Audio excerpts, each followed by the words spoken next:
Girivardhani Gopijana Vallabha Girivardhani Gopijana Vallabha Girivardhani Jasodanandana Brajajanaranjana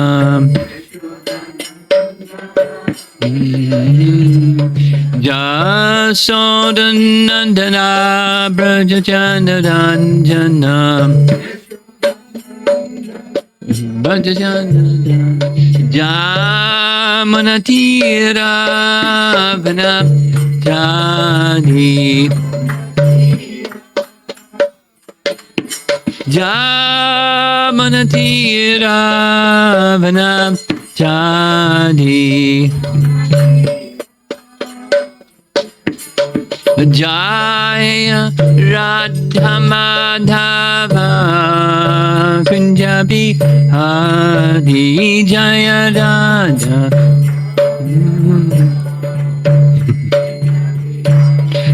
Jaya Radha Madhava Kunjabi Hari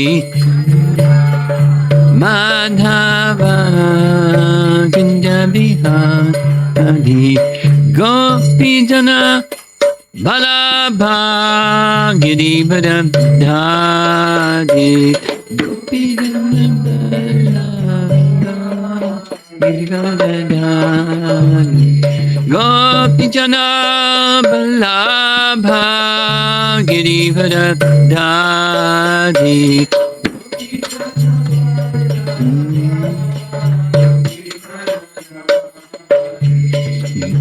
Jasodanandana Brajajanaranjana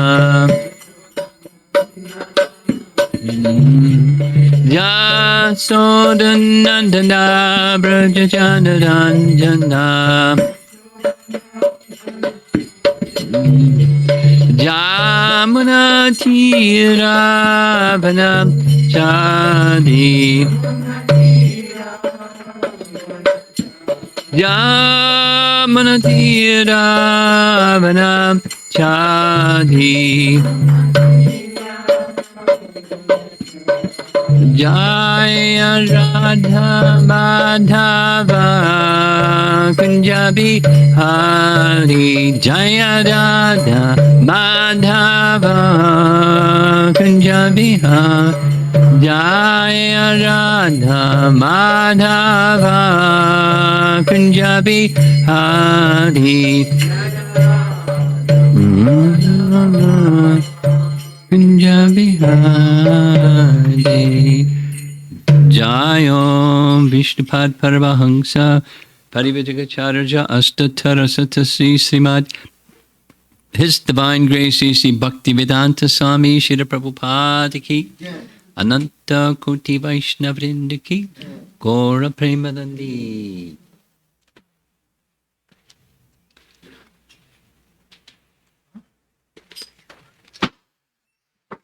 Chaitanya Bhagavata. Although it's after Gaur Purnima, we're still on a roll, reading from Chaitanya Bhagavata. The chapter that we're in is,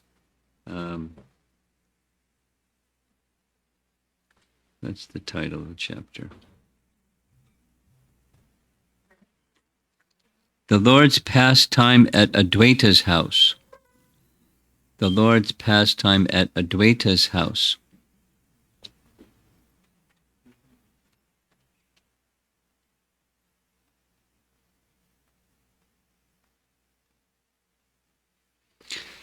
The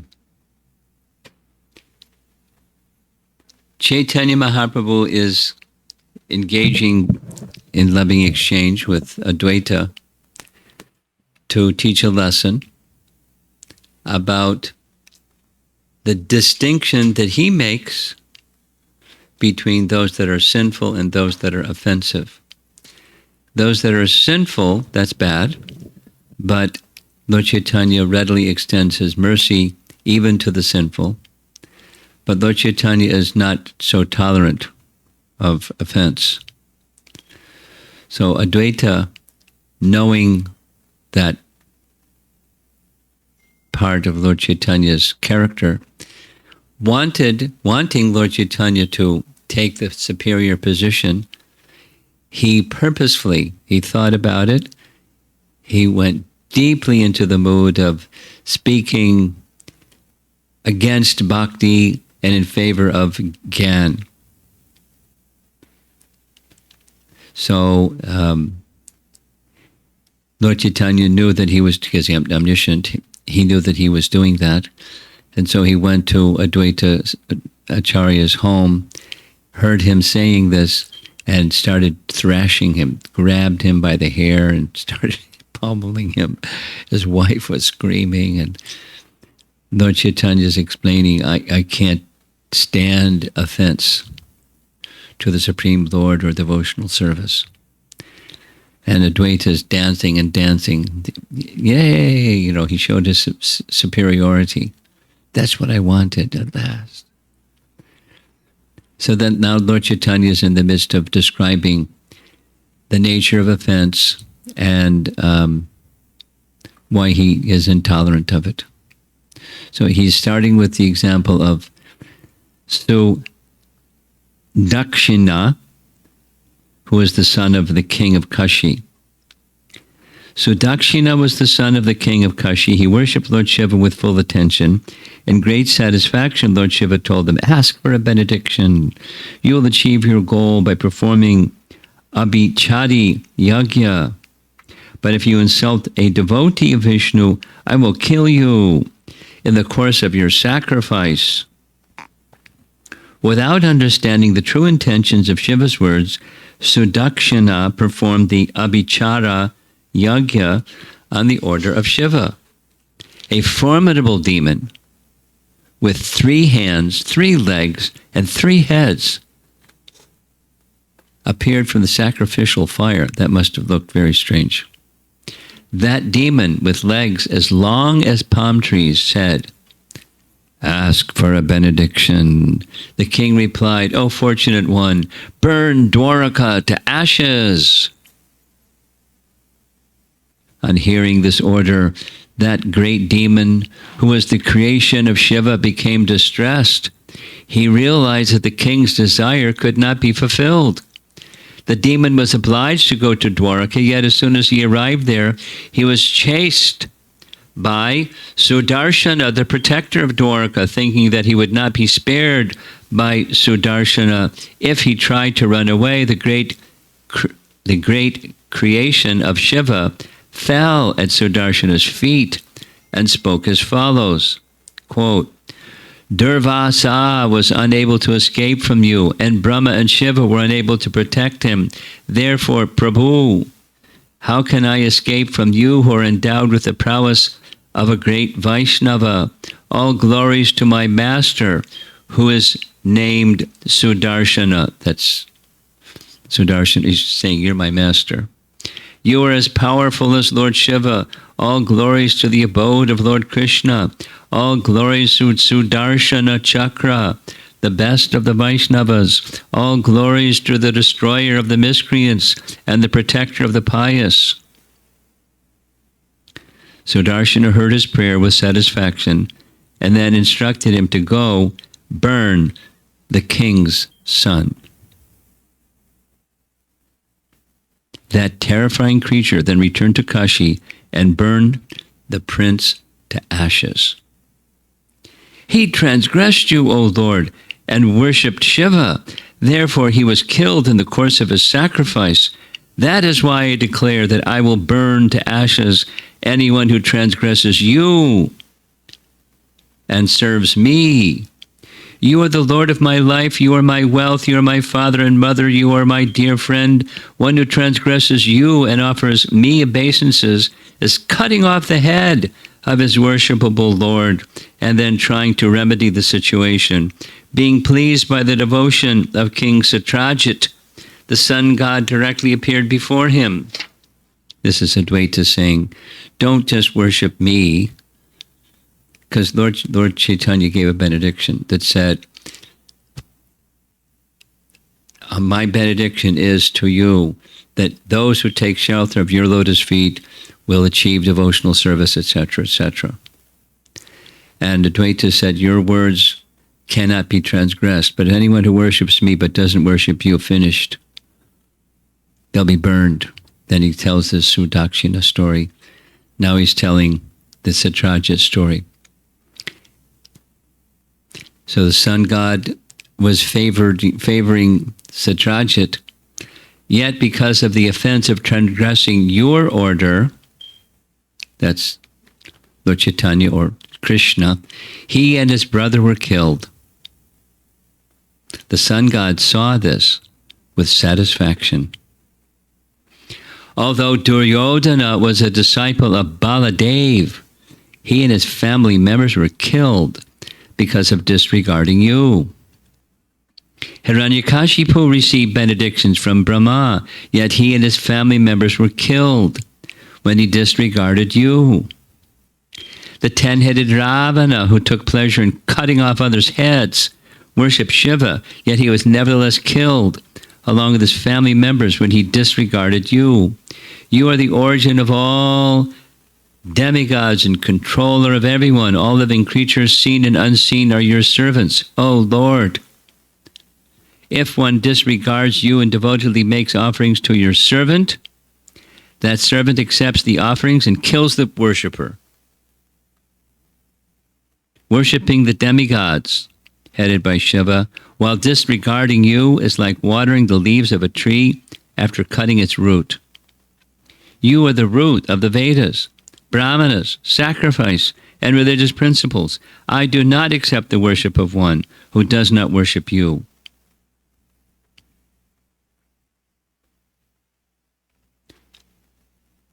When Sri Satyanandana heard Advaita's explanation of the absolute truth, he roared loudly and spoke, everyone listen to my words. Any fallen soul who disrespects my servant and worships me, cuts me into pieces. His worship feels like fire in my body. My wish-fulfilling holy names destroy anyone who blasphemes my servant. Any living entities in the innumerable universes are my servants, so anyone who blasphemes any living entity is ruined. You are more important than my own body, so if anyone transgresses you, he will be unable to tolerate his fate. If even a sannyasi blasphemes an innocent person, he goes to hell, and all his religious principles are destroyed. Raising his arms, Lord Gauranga declared to the world, avoid offenses and chant the names of Krishna. If one who is free from blasphemy chants the names of Krishna even once, I will certainly deliver him. When Mahaprabhu spoke these words, all the devotees chanted, Jaya, Jaya. Advaita cried and grabbed the Lord's 2 lotus feet. The Lord also began to cry as he embraced Advaita. The entire world floated in Advaita's ecstatic love. Such are the inconceivable topics of Advaita. Who has the power to understand Advaita's words? One should know that there is no difference between him and the Supreme Lord. If one understands the superficial quarrels between Nityananda and Advaita, he will attain supreme happiness. The words and activities of Vishnu and the Vaishnavas are incomprehensible. Only by their mercy can one understand them. Only Lord Balaram has the power to understand the pastimes that took place between Nityananda, Advaita, and their associates. In his form as Ananta, he sings their glories with his 1,000 mouths. Vishvambar then glanced at Advaita and smiled as he spoke to him. Have I been mischievous like a child? Advaita replied, not particularly. The Lord said, listen, Nityananda Mahasaya, I have been restless, if I have been restless, please forgive me. Then Nityananda, Chaitanya, Advaita, and Haridas looked at one another and began to laugh. Vishvambar Mahaprabhu would address the most chaste wife of Advaita, as mother. The Lord said to her, "Go quickly and cook an offering for Krishna, then we will eat." Thereafter, Vishvambar went to take bath in the Ganges with his associates headed by Nityananda, Haridas, and Advaita. These ecstatic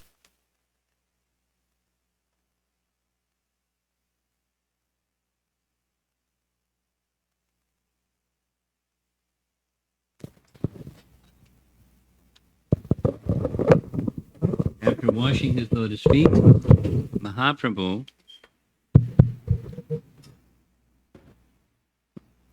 Vishvambar offered his obeisances to Krishna.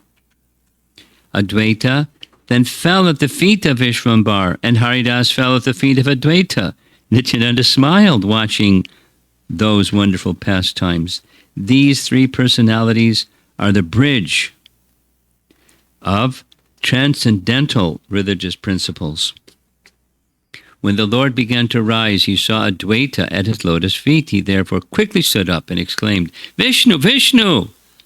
Thereafter Vishvambar took Advaita by the hand and went with Nityananda to the dining room. The three lords, Vishvambar, Nityananda, and Advaita Acharya, then sat down together to eat.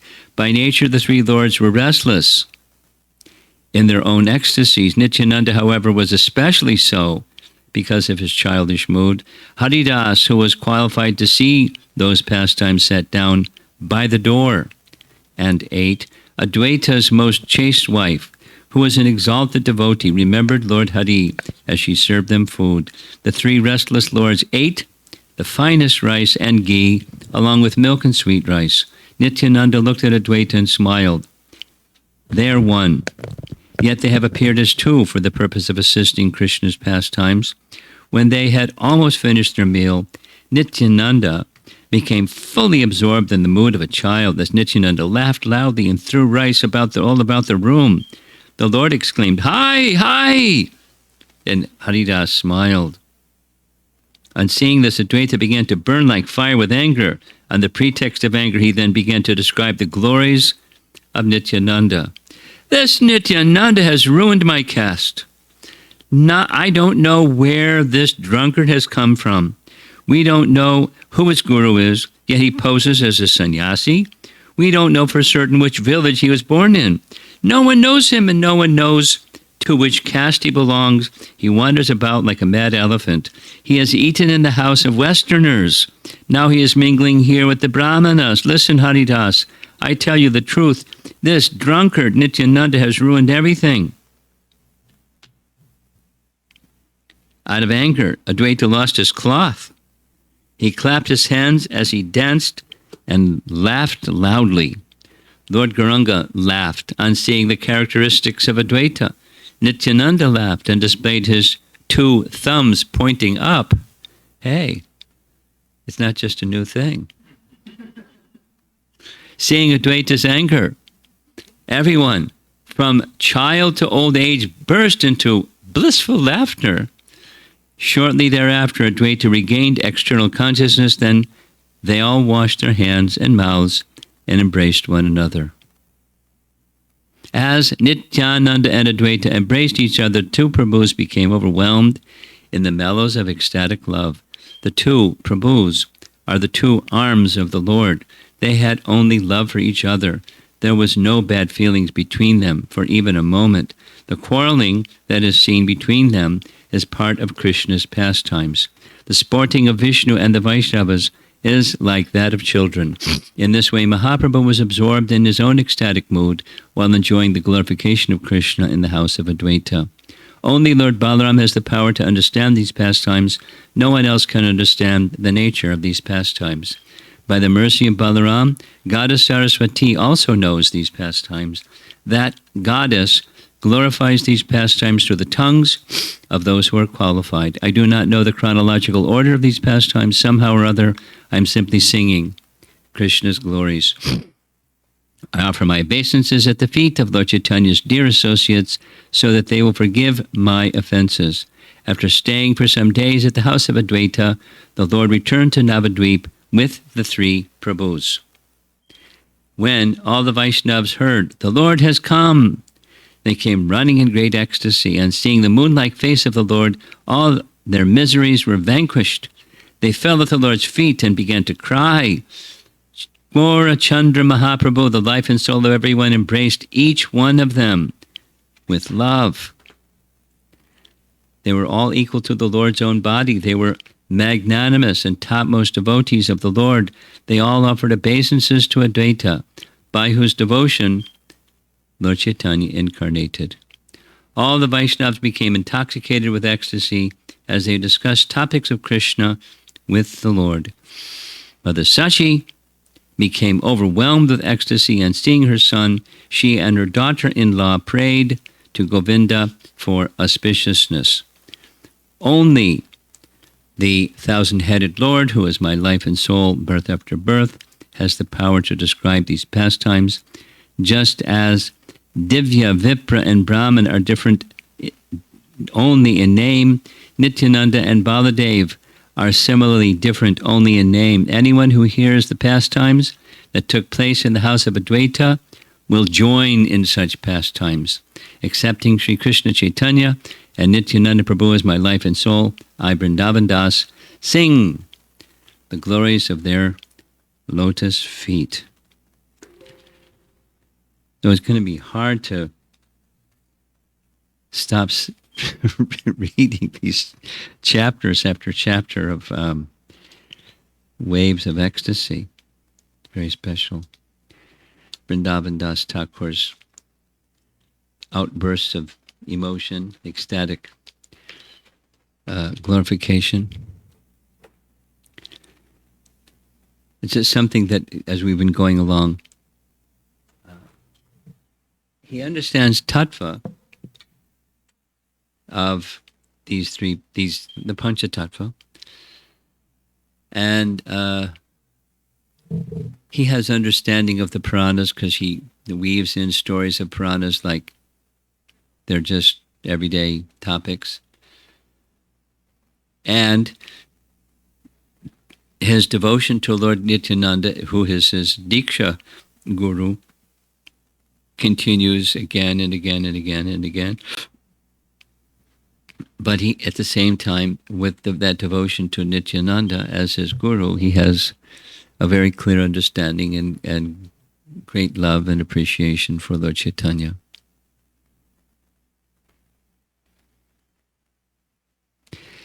Another one of his writings, Vrindavan Das, is Nityananda Charita. That's just about his life, and it's of course not separate from Lord Chaitanya, but the focus, instead of on Lord Chaitanya, is on Lord Nityananda. And it makes sense that he composed both of them, but this one is on Nityananda's instruction. On Nityananda's instruction, he's writing this biography or glorification of Lord Chaitanya's life.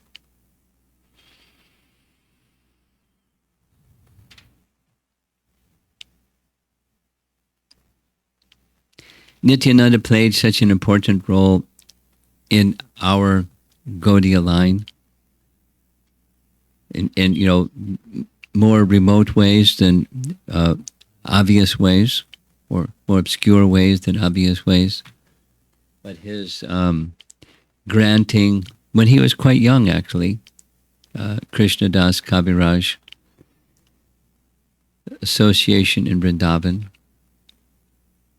or Lord Nityananda granting Raghunath Das association with Lord Chaitanya in Jagannath Puri.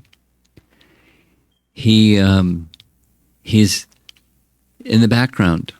He liked being in the background. But his receiving the mercy of Lord Nityananda is essential for receiving the mercy of Lord Chaitanya. This chapter is saying, to understand these pastimes, which he's singing and singing and singing, to understand these pastimes, it requires the mercy of Balaram. And saying Balaram and Nityananda, they're the same. Just two names of the same thing, same person. So he, Vrindavan Das, intimately connected with Nityananda, has an understanding He doesn't go through the exercise of explaining everything. He just has an understanding and is singing and singing. And he's getting the mercy of Lord Nityananda by singing because that was his instruction, and thus understanding. And for most of us, we can't understand. It's just like very elevated. The mood of love is clear. The meaning is not so clear. But the picture that we're getting this from this particular section, it's come before, but now it's coming again in very explicit language. This enigmatic disputes between Lord Chaitanya and, between Advaita Acharya and Lord Nityananda.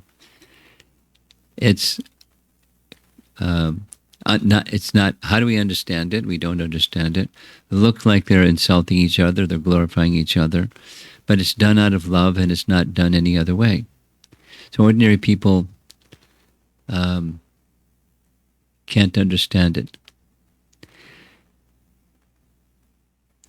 Not this past Sunday, but the Sunday before, when I was given the assignment to speak on something, loving relationships between Lord Chaitanya and his devotees, Jagatananda was the topic. And after describing the similar, way in which Jagatananda would speak against Lord Chaitanya, Nutama was one of the first ones to raise a question and said, we don't imitate Jagatananda, right? Could you elaborate on that? This is spontaneous love, and we can't understand. We're not on that platform. We cannot, we should not, must not imitate. But those on the platform of spontaneous love, it's love. And they just like, the left-wing gopis say contrary things to Krishna, the insulting things. Get out of here.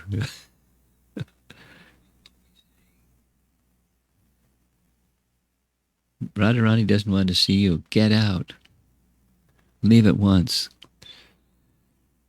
So, but they and Radharani says, so how does this work?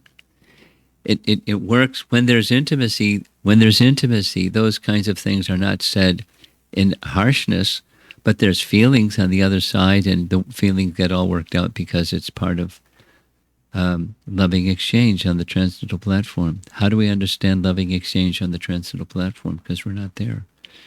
We just appreciate how amazing it is. And by these kinds of exchanges, we're getting introduction to that similar type of exchange that exists in Vrindavan.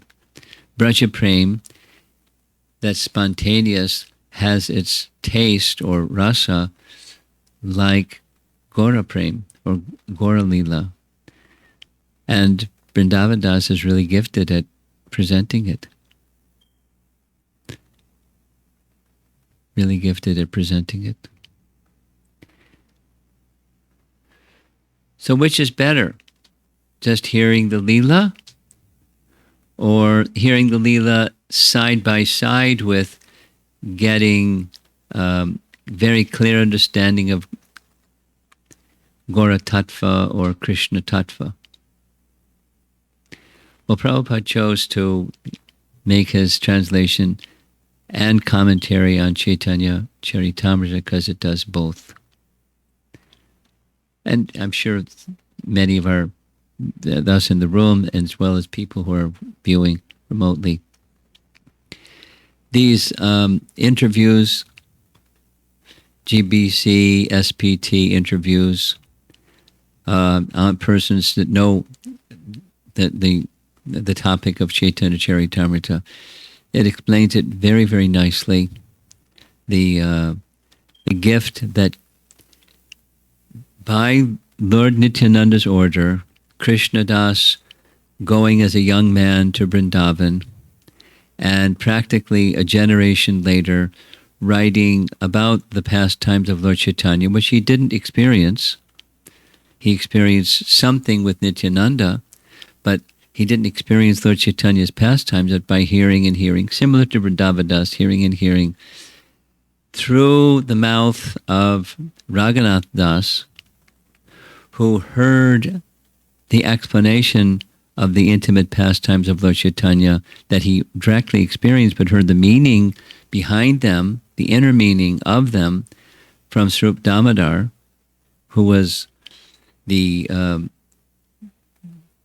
language used about Swarup Damodar was he's the alter ego, meaning like he's not different than Lord Chaitanya. He understood Lord Chaitanya's everything.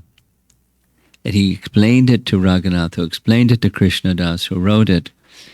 And along with the meaning of the pastimes, which we get from Krishna Das, and then, of course, the commentaries, we get, the whole range of Lord Chaitanya's teachings given by the Goswami literatures and the explanations of the Goswami literatures in terms of Upanishad references and so many, the whole big picture. The whole big picture of Lord Chaitanya, the tattva, the truths, and the lila.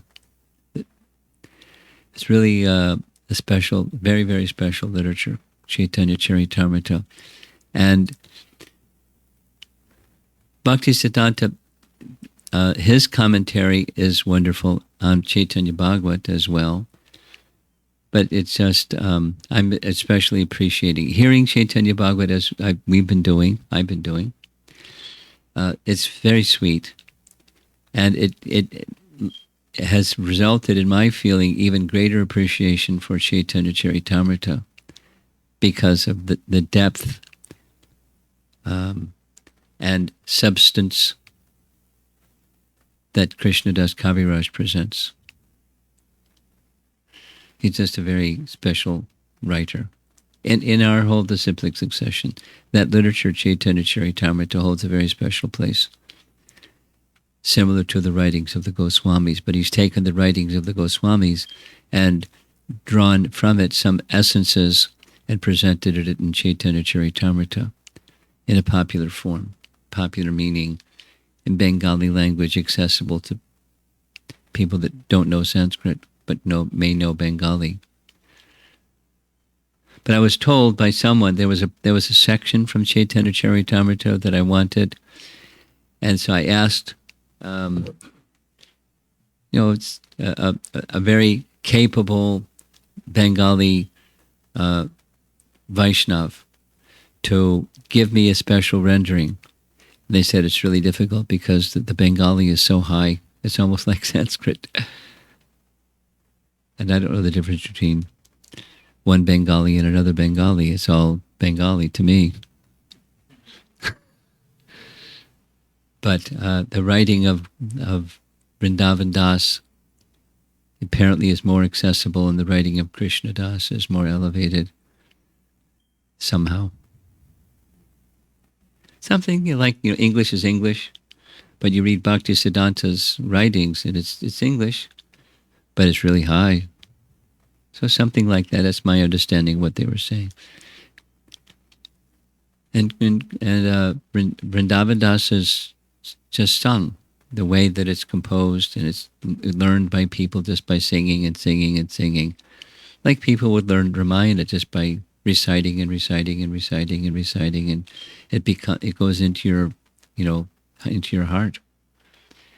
People that love Ramayana or people that love now Chaitanya Mahaprabhu.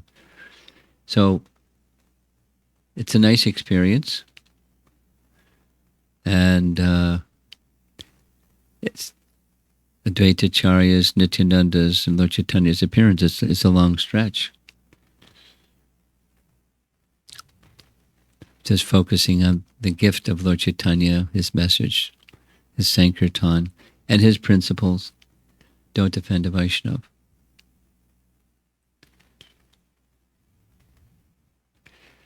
Okay, so let's see if there's some discussion. Krishna Krishna.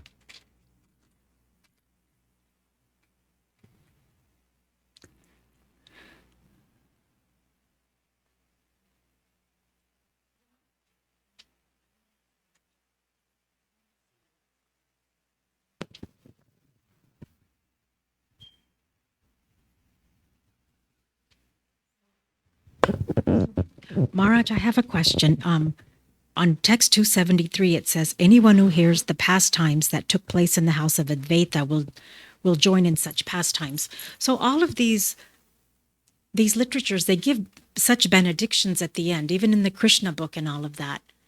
What exactly do these benedictions mean? Is this literal? Are we to take this as literal? What exactly does it mean that I understand your question. Here's a nice way to answer your question.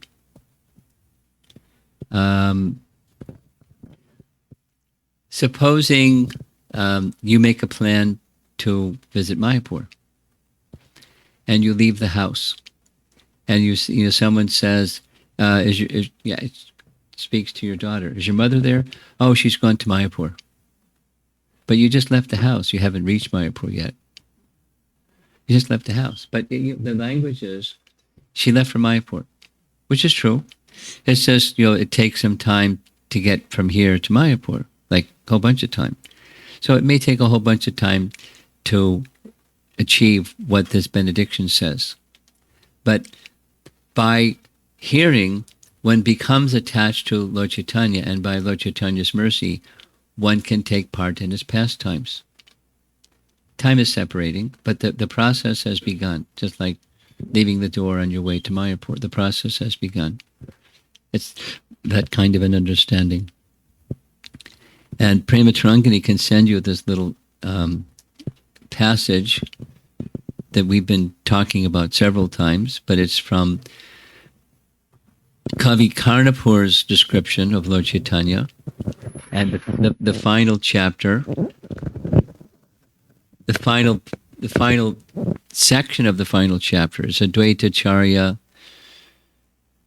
being requested by Lord Chaitanya, to accept benediction. And Advaita Charya says, what can I ask for? You've given everything. You've given this, and you've given that. You have the intimate understanding of Radharani's love for Krishna. You've given the holy name. You've given us everything. But there is one thing I have, and that is I want always to be in the association of your devotees. It doesn't say you, but association of your devotees, because where the devotees are, that's where Lord is. So the Lord replies, Chaitanya Mahaprabhu replies, so be it. And he gives two conditions. This is paraphrased because the poetic language is very nice. But one who becomes attached, I'm going to Vrindavan. And if you become attached to Vrindavan, you'll come with me. I'll make an arrangement for you to have spiritual forms like mine. And you can participate in Vrindavan with me. Then he goes on to say, you become attached to me in this form, and you'll be with me. That's my promise. Because he was asking for that benediction, so be it. And then he elaborates. So now, it doesn't mean, okay. What happened? It means when you attached to Vrindavan and attached to the form of Lord Chaitanya. So hearing these pastimes draws both. And the journey has begun. That's the way to understand. At least that some of these benedictions that are given are like that. Yeah.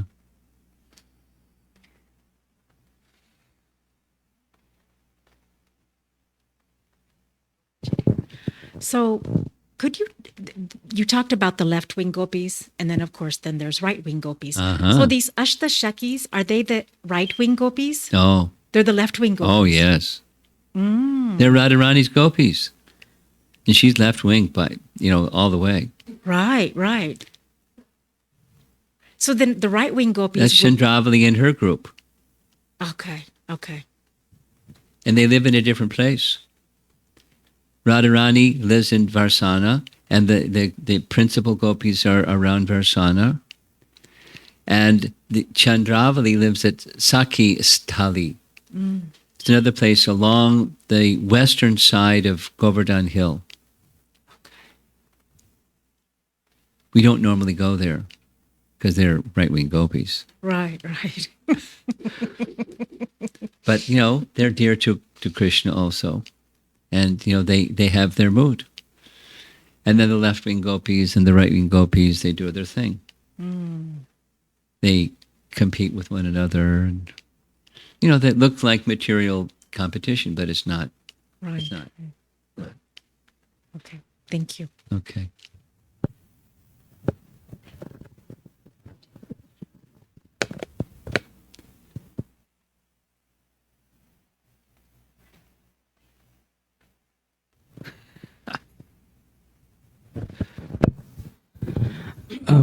Maharaj, when Wouldn't it be nice when we don't have to wear these masks anymore? Get your glasses caught in the mask when you try to speak in the microphone.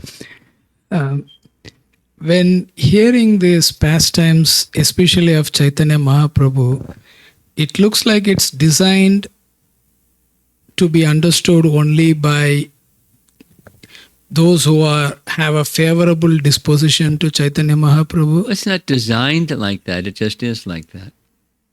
It's not designed like that. But it's like that. So, because the reason I'm asking is like, even if one comes into the association of the followers of Chaitanya Mahaprabhu, still there is not that much attraction to Chaitanya Mahaprabhu. They will say, okay, I like Krishna and I like worshipping Krishna, but the tendency to worship or accept Chaitanya Mahaprabhu as Krishna is still not present. So that's the reason. That's your opinion. But that's not the opinion of everybody. Okay. No. Our acharyas give lots of emphasis on Krishna bhakti. But our acharyas, when you read carefully, the invocation verses of their writings is to Lord Chaitanya, because he gives access to Krishna bhakti. But there's I'll give two examples to the contrary of what you just said. I mean, it's not mainstream. It's not like everyone speaks like this. But there's a nice devotee who used to come every morning for Mangal Arti. This is at the Brooklyn Radha Govinda Temple. And, chant japa. And, every time he would sit down to take prasadam together after class, he'd say, I really like the Panchatattva mantra. I like it better than the Hare Krishna mantra, and then he'd start singing it.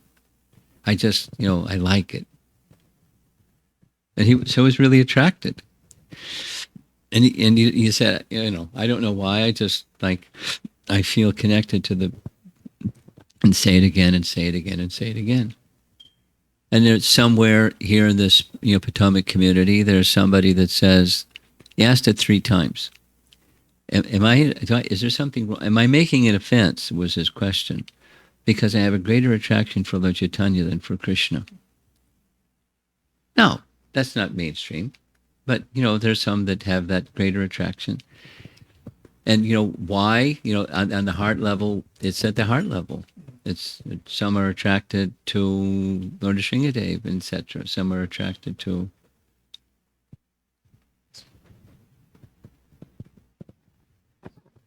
Thank you for It's that. not designed so that it's more obscure, and you have to be in a special category to be able to understand and appreciate.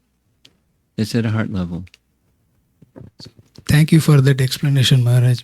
So is it then okay not to be having a favorable disposition to Chaitanya Mahaprabhu and approaching Krishna? Or is it just like a journey? Yes. It's not okay to not have a favorable, but I don't think that's what you mean. If you're more inclined towards Krishna and not as equally inclined toward Lord Chaitanya, is there something wrong with that, is your question? No.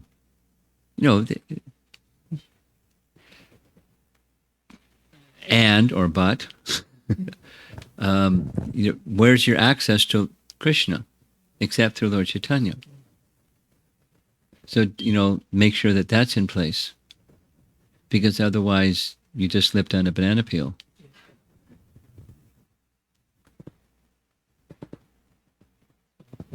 Thank you, Maharaj. It's similar to what's being said here in this chapter. Okay, anything else? You have anything? Online anything? Nothing online. Okay, we're getting off easy tonight. You have something. Comment, fine. Yes, something that I appreciate so much in both CC and Chaitanya Bhagavat, or particularly Lord Chaitanya's mood and instructions, like repeatedly, there's a few themes that come out. Yes. Like don't offend devotees, Yeah. don't compare, don't take sides, these kind of things. And I was just thinking today while you were reading that he's so merciful. He's giving the highest benediction, and he just wants these simple attitude changes in us, which basically got us into the material world in the first place, kind of, like because of our tendency to enjoy, then yeah, we naturally exploit people and we turn people into objects. We objectify people, and that's what causes kind of offense or taking sides. I was thinking bodily conception of life, because I'm attached to something, then I'll take sides, because I think it's, something beneficial for me. And so like respect, the antidote really to offense, so respect and gratitude and becoming detached. So it's just some appreciation.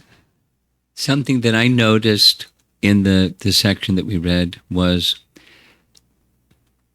Lord Chaitanya moves from speaking one who offends Advaita, then he moves to one who offends a devotee, then he moves to one who offends any soul. Yeah. They're all dear to him. Yeah. And he's, same message. He's ready to give everything, but please don't do this. Then you'll burn with fire. Yeah. And it's the same message like Lord Kapila gives at the third canto too, right? I mean, if you worship me on the altar, but if you worship Krishna on the altar, but don't have respect for other living entities, it's like pouring ashes on fire. Kanishna Madhyama. Yeah. Uttama. As I was reading this, I was thinking, I'm going to make a copy and send this to a couple of people. And I don't know if they'll get the message, but I'm going to send it anyways.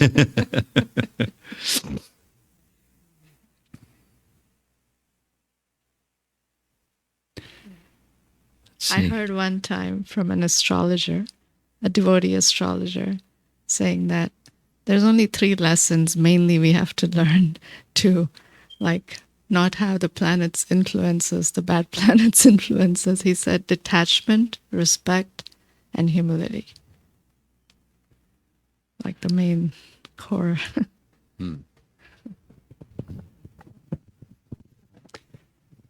Okay, we're wrapping it up.